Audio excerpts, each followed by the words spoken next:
Il n'est pas de péché que le Seigneur ne pardonne.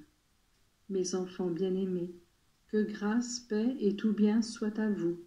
Je suis Jésus de miséricorde et d'amour infini.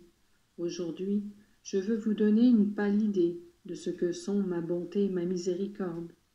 S'il est facile de comprendre le monde en tant qu'œuvre de l'amour et de la bonté de Dieu, comprendre la miséricorde que Dieu oppose au comportement de l'homme serait impossible pour vous s'il n'y avait pas la foi pour vous éclairer.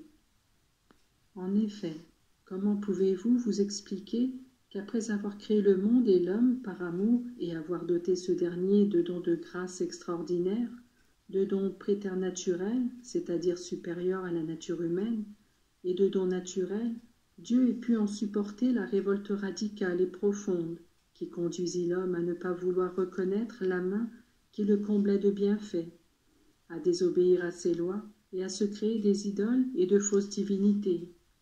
Et comment pouvez-vous admettre que Dieu, devenu objet de mascarade de la part de l'homme, ait pu penser à envoyer sur terre son Fils, en tout semblable au Père, afin qu'en assumant la nature humaine, il se sacrifiât sur la croix, s'anéantissant en un holocauste total pour sauver l'homme? Ne trouvez-vous pas que l'amour et la miséricorde ont de cette façon dépassé toutes les limites? Eh bien, en dépit de tout cela, en dépit de l'appel renouvelé du Père pour amener ses enfants auprès de lui, les hommes se débattent encore dans l'incrédulité et l'idolâtrie. Ils nient et blasphèment, ils foulent aux pieds les principes les plus saints et deviennent ennemis de Dieu. Vous pouvez voir le monde comme divisé en différentes catégories. Il y a les athées qui nient tout, quitte ensuite à devenir souvent les victimes des plus sottes superstitions.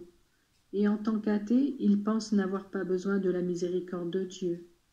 Ensuite, il y a ceux qui abusent de la miséricorde, par une vie de péché, convaincus que Dieu ne s'occupe pas personnellement de leur vie.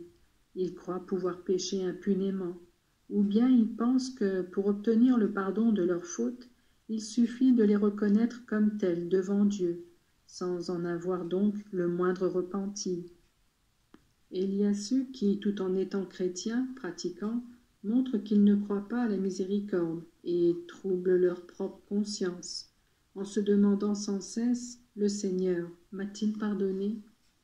C'est à tous les hommes de la terre que je parle. Je leur montre les plaies qui couvrent mon corps. Je leur indique la plaie de mon cœur et je dis à tous, mes enfants, croyez à l'amour de Dieu pour vous. Croyez que le péché est une désobéissance à sa loi et que pour cette raison, il l'offense. Croyez que personne, à l'exception de Dieu, par l'intermédiaire de son Fils Jésus-Christ, ne peut vous pardonner. Mais de plus, croyez que si la terre, elle aussi, était couverte des plus horribles forfaits, il suffirait d'une goutte de mon sang pour effacer toutes les méchancetés du monde.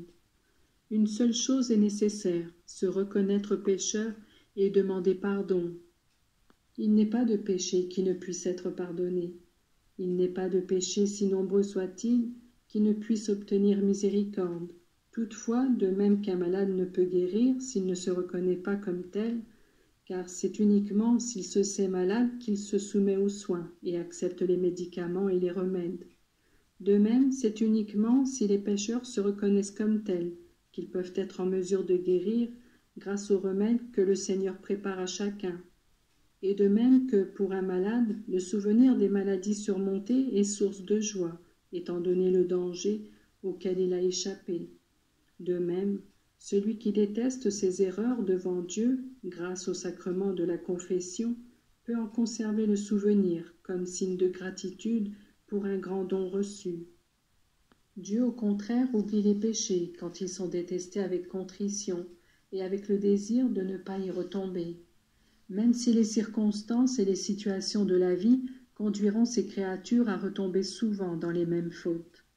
Le commandement de pardonner 70 fois 7 fois, qui fut adressé aux apôtres, est avant tout adressé à moi, Jésus, garant de vos fautes, que je pardonne avec joie dès que je vois un sentiment d'humilité et de repentir. La joie que me donne le pardon, lequel me permet d'exercer ma miséricorde, fait que je me réjouis immensément plus en voyant des âmes humiliées sous le poids de leurs péchés, qu'en voyant des âmes qui se gonflent d'orgueil parce qu'elles s'estiment sans faute. C'est toujours que se vérifie la parabole du pharisien et du publicain, par la condamnation du premier et le pardon du second. Mes enfants, ma miséricorde est infinie.